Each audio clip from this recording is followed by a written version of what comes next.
Hello friends, welcome to secret of சமையல். இன்னைக்கு நம்மளோட சேனல்ல நாம பார்க்க போறது வெங்காயம், தேங்காய் அதெல்லாம் எதுவுமே போடாம ஆனா டேஸ்டியான ஒரு பீர்க்கங்காய் பொரியல் சிம்பிளா எப்படி செய்யலாம் அப்படின்னு பார்க்க போறோம்.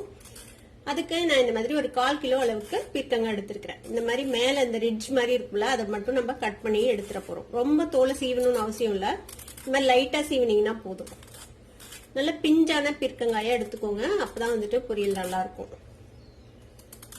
இந்த பீர்க்கங்காயை முன்னாடியே வாஷ் பண்ணிட்டீங்கன்னா நம்ம இந்த தோல் இருக்குல்ல, இதையும் கூட நம்ம யூஸ் பண்ணி துவையல் அந்த மாதிரி செய்யலாம். நம்மளோட சேனல்ல இந்த பீர்க்கங்காய் துவையல் ரெசிபி கூட இருக்குது, நீங்க சர்ச் பண்ணி பாருங்க.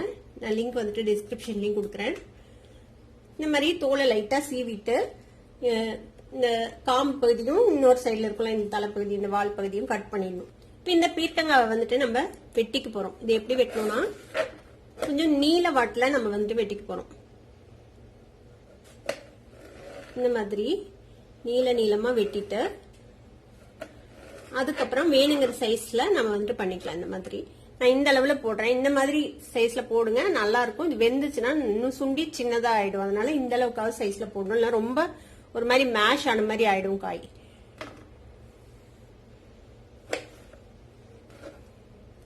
இப்போ இந்த மாதிரி எல்லா பீர்க்கங்காயும் நம்ம வெட்டிக்கலாம். பீர்க்கங்காயை பொறுத்தவரை இன்னொரு முக்கியமான விஷயம் என்னன்னா, எப்போதுமே காயை வெட்டுறதுக்கு முன்னாடியே காம்பு பகுதியில வெட்டி டேஸ்ட் பண்ணி பாத்துருங்க. ஒரு சில சமயம் வந்துட்டு பயங்கரமா கசக்கும் பீர்க்கங்காய்.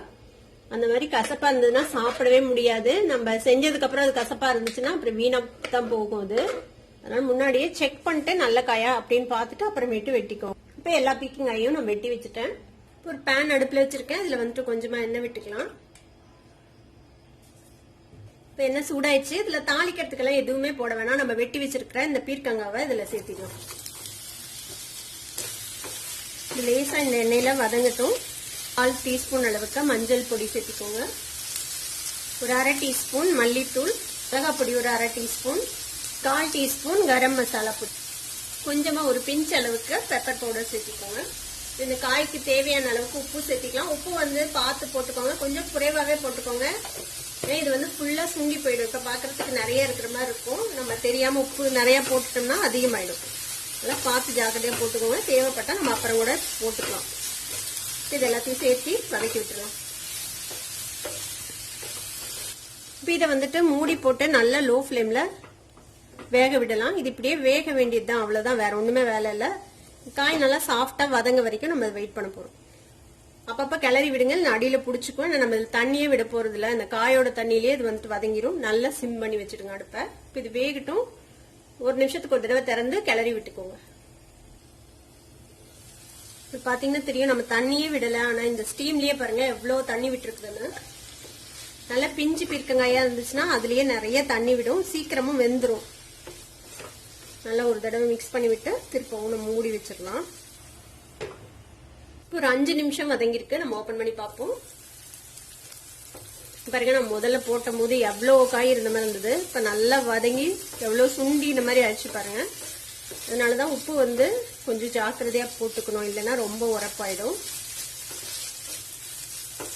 காய் வந்துட்டு நல்லா வதங்கி வெந்துருச்சு. செக் பண்ணிக்கோங்க வெந்துருச்சான்னு சொல்லிட்டு. இந்த மாதிரி கட் பண்ணி பாருங்க.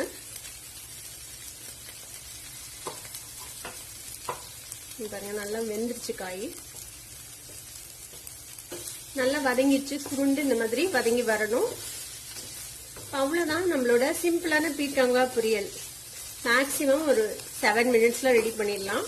அவ்வளவுதான், அடுப்பு ஆஃப் பண்ணிடலாம். இது வந்து சாம்பார் சாதம், ரசம் சாதம், தயிர் சாதம் அது மாதிரி எதுக்கும் தொட்டு சாப்பிடலாம். சாதத்தோட மிக்ஸ் பண்ணி சாப்பிடறதுக்கும் கூட இந்த பொரியல் நல்லா இருக்கும். கண்டிப்பா உங்க எல்லாத்துக்குமே பிடிச்சிருக்கும் நம்புறேன். ட்ரை பண்ணி பாருங்க. ட்ரை பண்ணி பார்த்துட்டு எப்படி இருந்தது அப்படின்னு கமெண்ட்ஸ்ல ஃபீட்பேக் கொடுங்க. இந்த வீடியோ உங்களுக்கு பிடிச்சிருந்ததுன்னா சப்ஸ்கிரைப் பண்ணுங்க, பக்கத்துல இருக்க பெல் ஐகானை கிளிக் பண்ணுங்க. அப்பதான் ஃபியூச்சர் நோட்டிபிகேஷன்ஸ் உங்களுக்கு உடனே வந்து சேரும். லைக் பண்ணுங்க, ஷேர் பண்ணுங்க. தேங்க்யூ ஃபார் வாட்சிங் வீடியோ வியூவர்ஸ். Bye bye.